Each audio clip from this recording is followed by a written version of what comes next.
Hello dear learners, today we are going to discuss feminist approaches to health and medicine. For quite a long time now, feminist researchers have been actively researching women's health status.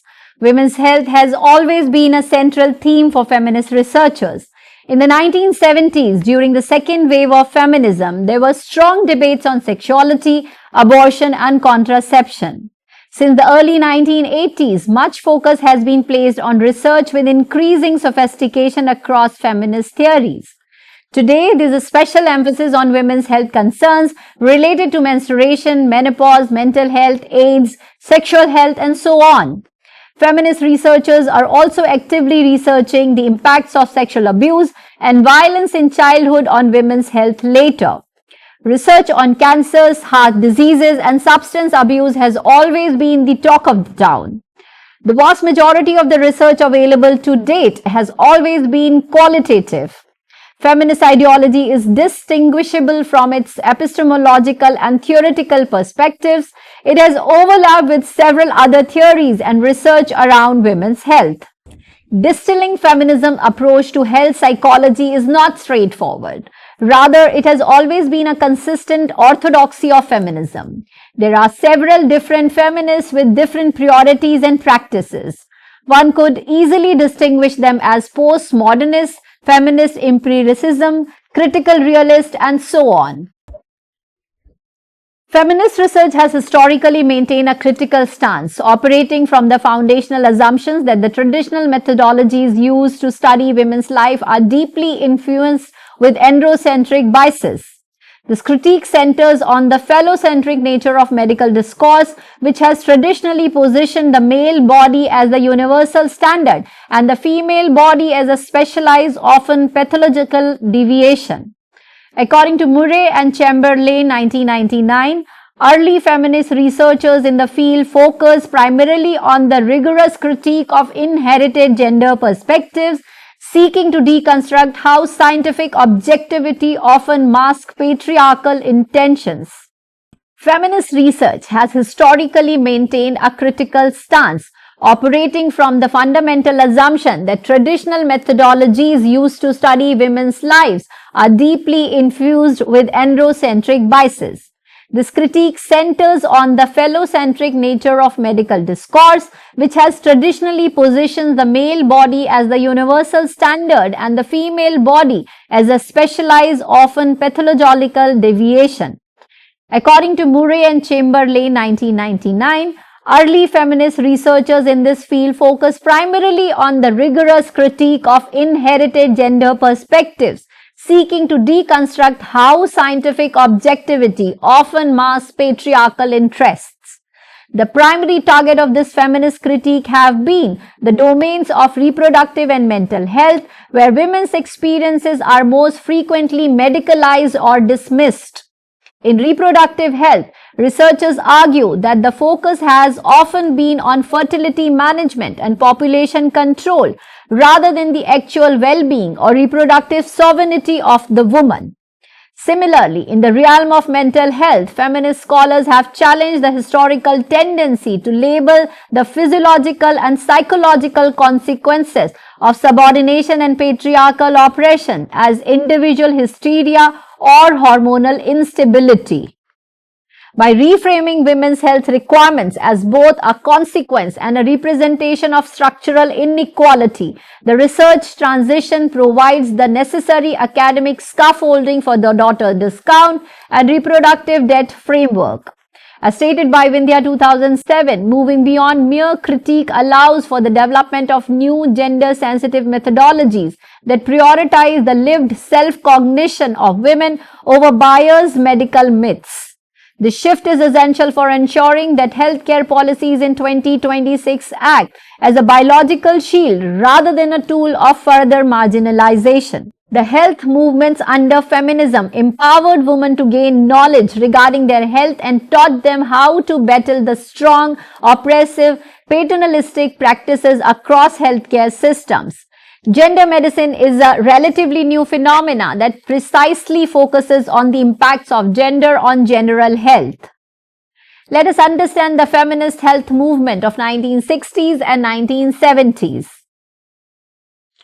The women's health movement gained significant momentum between the 1960s and 1970s, evolving into parallel with the second wave of feminism.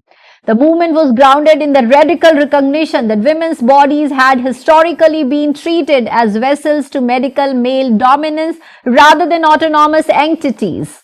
Active feminists of this era moved beyond requesting basic care to demanding a total overhaul of healthcare support.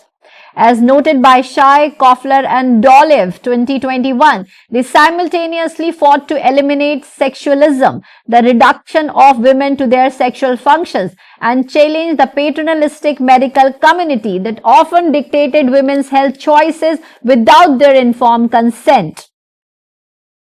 A central objective of these activities was to empower women with knowledge, allowing them to reclaim power from a suppressive and often dismissive medical establishment. The struggle manifested in direct opposition to various forms of oppression, including the denial of access to safe abortion and contraceptives, as well as the systemic prevalence of sexual violence. By reframing these not just as social issues but as fundamental health rights, the movement sought to establish reproductive sovereignty as a baseline for female well-being. This era marked the first time that the daughter discount was challenged at the structural level, demanding that women's biological integrity be protected from the cradle to the grave. As feminist research progressed into the late 20th century, the critique expanded to include the increasing medicalization and commercialization of labor and reproduction. Scholars and activists began to stand against the exploitation of underprivileged women within the global reproductive industry, arguing that a woman's body should not be a site for commercial profit or clinical experimentation. In accordance with Vindhya 2007, this evolution of the movement underscores that women's health is a political battleground. Reclaiming power from these commercial and paternalistic forces is essential for ensuring that the reproductive debt is not simply commodified, but is instead settled through genuine nutritional and clinical justice. Let's briefly discuss how the feminist movement originated around this and what was the rationale behind those. Before the 1960s and 70s, the mainstream medicine world was highly dominated by men. They functioned as doctors and designers of the health policies and medical education. Women typically had limited say or desires. They were believed to be passive recipients while the men were active ones. Much medical research was conducted on men. The outcome of most of it has always been ignorance of women's unique health needs and experiences.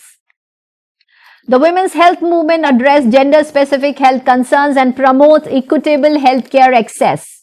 Some of the key issues advocated by the movement are reproductive rights, fighting for birth control access, legal abortions, and comprehensive sex education.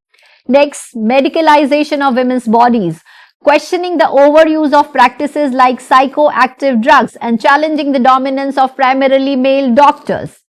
Inclusion in medical research, drawing attention to excluding women from clinical research studies. Next, patient autonomy, campaigning for patients' right to information, consent, and participation in health decisions. Sexual health and education, breaking taboos around menstruation, sexual health, and pleasure. And last, access and equality, demanding equitable health care for women of all races and classes. These movements have been challenging medical patriarchy since then. What is medical patriarchy? Medical patriarchy has always been about cultural norms and power structures in medicine. Throughout history, it has been prioritized the privilege of men's perspectives, experiences, and leadership. Under this system, men have always dominated healthcare knowledge, leadership, and decision-making authority. Women's voices, bodies, and expertise have always been sidelined. The structural marginalization of women in healthcare begins with medical leadership, a domain that has historically been dominated by men. As noted by Sharma 2019, the majority of doctors, researchers, and policymakers have primarily been male, leading to a significant underrepresentation of women both as medical professionals and as participants in clinical research. This demographic imbalance has solidified a patriarchal grip on women's bodies, where male-centric perspectives dictate the standards of care. Consequently, women's health complaints are frequently disregarded as exaggerated, creating a formidable barrier to diagnostic accuracy and treatment equity. This systemic bias extends to the medicalization of natural biological processes. Menstruation, menopause, and pregnancy have often been treated as diseases or conditions requiring invasive interventions rather than physiological milestones. Historically, this has allowed medical experts to exert total control over procedures such as sterilization, contraception, and abortion, frequently without seeking the informed consent of the women involved. By validating women's individual knowledge and personal experiences, the medical establishment has historically functioned as an instrument of reproductive debt rather than a partner in health. The clinical consequences of this androcentric bias are profound. For decades, clinical trials focused almost exclusively on male subjects, assuming that results would automatically apply to women. This oversight has led to frequent misdiagnosis and improper dosing schedules for female patients. Chronic conditions that predominantly impact women, such as osteoporosis, endometriosis, and autoimmune disorders, remain under-researched and inadequately treated. Even when women express clear distress or dissatisfaction with their care, the symptoms were often dismissed through gender tropes, labeled as neurotic, hysterical, or emotionally unbalanced. Ultimately, this lack of representation means women rarely receive detailed information regarding their own health conditions or the procedures to which they are subjected. Decisions regarding childbirth and fertility have historically been made by experts against the explicit wishes of the patients. Reversing this trend requires a fundamental shift towards health sovereignty, where women's lived experience are recognized as valid clinical data and medical leadership is diversified to reflect the population it serves. Are machines underserving women? Let's understand. Scientific medicine has always had a checkered history. This is particularly true of the treatment of women and people of color for research participation. Earlier, there were ethical shortfalls in medical practices and research on women's health. For example, during the 19th century, an experiment on enslaved women included surgery without the administration of anesthesia. The ethical concern around this study led to a new class of medicine called gynecology. This and other parallel research on medical experiments have significantly reduced trust in physicians and medical research. This communal group exploitation has been a long-standing critique of medical progress. The influence of feminist perspectives in women's health law can be traced to the late 1960s and early 1970s, coinciding with the rise of the second wave feminist movement. During this era, women began to challenge legal and medical systems that restricted their autonomy, particularly in reproduction and bodily integrity. Feminist activists advocated for access to birth control, the legislation of abortion, and the right to make informed decisions about their health, culminating in landmark legal cases such as Roe versus Wade in the United States. Feminist scholars and lawyers critique the paternalistic nature of healthcare law, which often positions primarily male physicians and legislators as the primary decision makers in women's reproductive and sexual health. Through grassroots organizing, legal challenges, and the publication of works like Our Bodies, Ourselves, Boston Women's Health Book Collective 1971, feminists called for greater patient autonomy, informed consent, and the recognition of women's lived experiences in medical and legal context. These early efforts marked the beginning of a sustained effort to reform health law from a gender justice perspective, laying the foundation for later development in reproductive rights, anti-discrimination protections, and intersectional legal analysis. The feminist movement's influence on women's health law began in the late 1960s and 1970s in step with broader second-wave feminist activism. Women's group highlighted how the law and the medical practice were deeply patriarchal, with men making critical reproductive and health decisions for women. This critique was obvious in campaigns for reproductive autonomy, legalization of contraception and abortion with landmark US cases such as Roe versus Wade, informed consent and bodily integrity. challenging forced sterilization and unnecessary medical interventions, particularly in childbirth and gynecology. And next, challenging medical paternalism and gender biases. Feminist writing and organizing, notably Our Bodies, Ourselves, empowered women with knowledge and questioned the authority of male-dominated medical institutions. These changes laid the groundwork for later legal developments in anti-discrimination law, reproductive health rights, and the inclusion of intersectionality to address race, class, and sexuality as interlocking factors in health law. India's feminist engagement with health law took off in the 1970s and in 1980s, paralleling global trends but shaped by unique social, political, and economic contexts. The particular triggers for feminist health activism in India included the emergence and forced sterilization 1975 to 1977.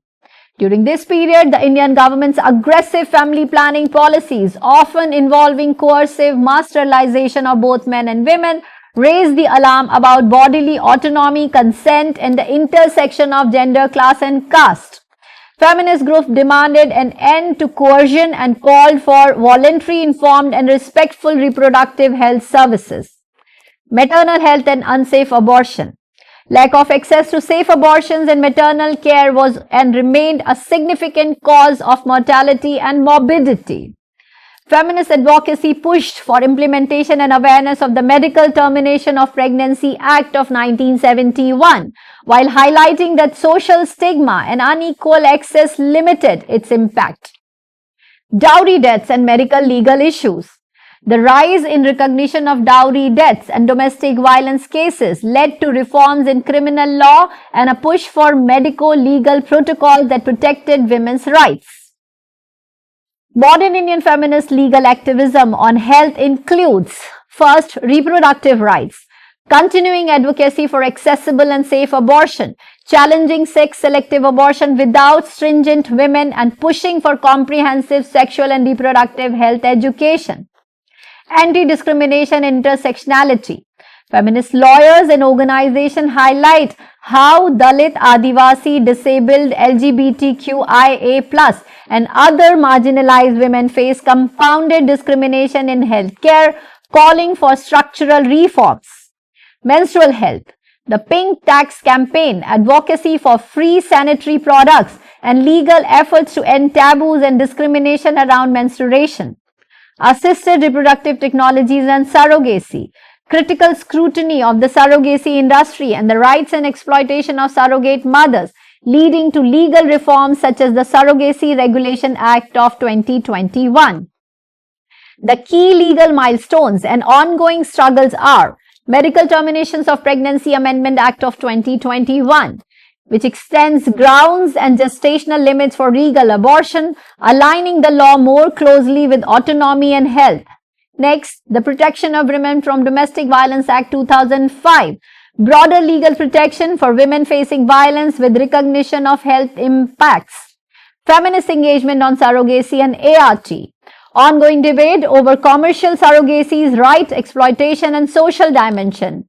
And last, menstrual leave policies and workplace rights, debated and increasingly recognized in policy and law with roots in feminist health advocacy. Geeta Sen, Rohini Pandey, Ritu Menon, and organizations like Sama Resource Group for Women and Health, Kriya, and the All India Democratic Women's Associations have been outspoken advocates for women's health rights in law and policy.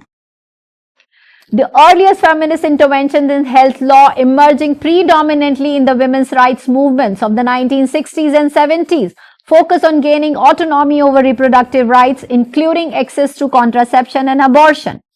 Feminist legal scholars and activists critique the patriarchal structures in both law and medicine that denied women agency over their bodies, arguing for consent, informed decision-making, and privacy.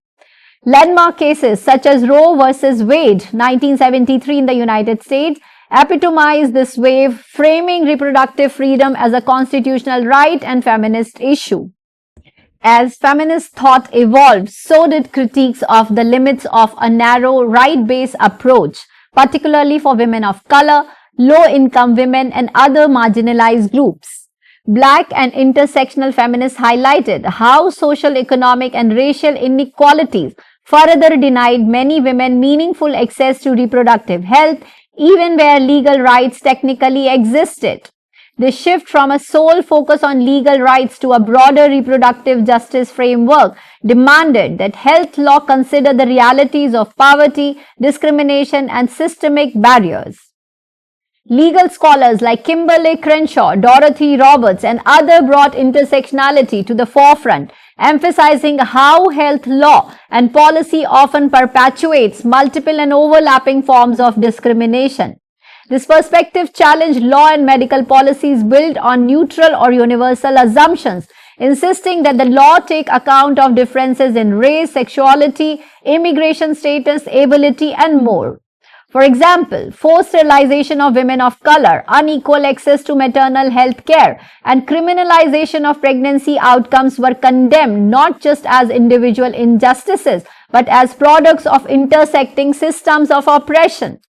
Feminist legal scholarship has also been instrumental in shaping legal and ethical standards around bodily autonomy, informed consent, and the right to refuse medical treatment.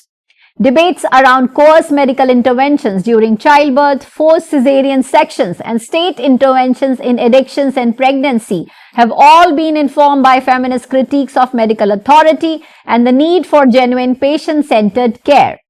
Contemporary feminist perspectives have increasingly pushed health law towards trans-inclusive and global approaches, recognizing the need and rights of LGBTQ+ individuals and confronting global health justice issues such as access to HIV care, maternal mortality, and gender-based violence. Feminist legal analysis advocates for dismantling normativity in health law and ensuring the recognition of diverse gender identities and experiences. The trend in feminist perspective on women's health law include, first, intersectionality as a legal framework. Recent feminist legal scholarships has increasingly pivoted towards the center of intersectionality, a transformative concept introduced by Kimberly Crenshaw. This framework acknowledges that a woman's health experiences and legal needs are not monolithic. Rather, they are intricately shaped by overlapping identities such as race, class, sexuality, disability, and immigration status. By moving away from a one-size-fits-all approach, intersectional analysis reveals how a woman's position within multiple social hierarchies dictates her level of access to nutritional justice and clinical safety. In the context of daughter discount, intersectionality explains why a girl from an underprivileged caste or an undocumented migrant family faces a compounded biological tax compared to her peers. Modern health law analysis now recognizes that universal policies, while intended to be equitable, can inadvertently produce unequal or even harmful effects if they fail to account for these intersecting oppressions. For instance, a general nutritional support program may fail to reach a woman whose subordination trap is reinforced by both gender and caste-based exclusion. As argued by Roberts 1997, legal and health systems must specifically address these multi-layered barriers to be effective. Without an intersectional lens, the reproductive sovereignty roadmap remains incomplete, as it would overlook the unique clinical risk faced by women at the margins of the society. By integrating Crenshaw's framework into 2026 health policy as outlined in the Delhi Declaration, the state can ensure that plate equality is not just a benefit for the privileged few, but a protected right for every woman, regardless of her intersecting social identities. Second, expansion beyond reproductive rights to reproductive justice. While early feminist legal battles focus on the right to contraception and abortion, contemporary perspectives have broadened towards reproductive justice. This paradigm, championed by women of color, includes not just the right to avoid pregnancy, but also the right to have children, access quality maternity care, and raise families in safe, supportive environment. Legal advocacy now encompasses issues of sterilization abuse and discrimination in infertility treatment, maternal mortality, child welfare interventions, and environmental justice. Third, shift from individual rights to structural reform. Whereas traditional feminist approaches prioritize individual autonomy and choice, current trends push for systemic change. This includes reforming healthcare systems, insurance, workplace policies, and public health investments to address the root cause of health disparities. Feminist legal actors argue that formal legal rights are insufficient without substantive social, economic, and institutional support. Fourth, inclusion of trans and non-binary health rights. Feminist legal discourses now increasingly includes trans, non-binary, and gender-diverse people, recognizing their unique health law needs and experiences of discrimination. Litigations and policy advocacy address access to gender-affirming care, non-discriminatory insurance coverage, and protection from medical gatekeeping or coercion. And fifth, focus on consent, bodily autonomy, and medical violence.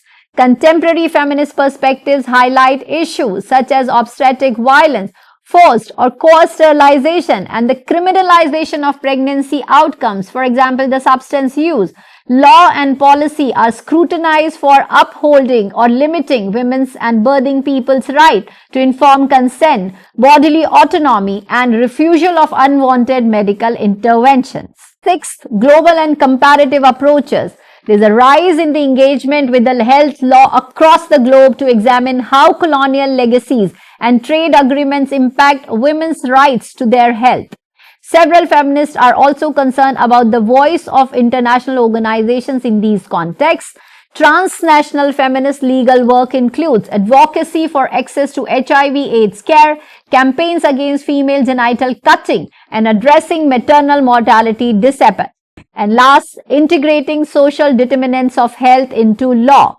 Several legal scholars supporting feminist law explicitly argue that social determinants such as housing, poverty, education, and environment should be incorporated into their legal framework for women's health. This reflects a move from treating health as an isolated issue to recognizing its dependence on broader social justice concerns. Thank you.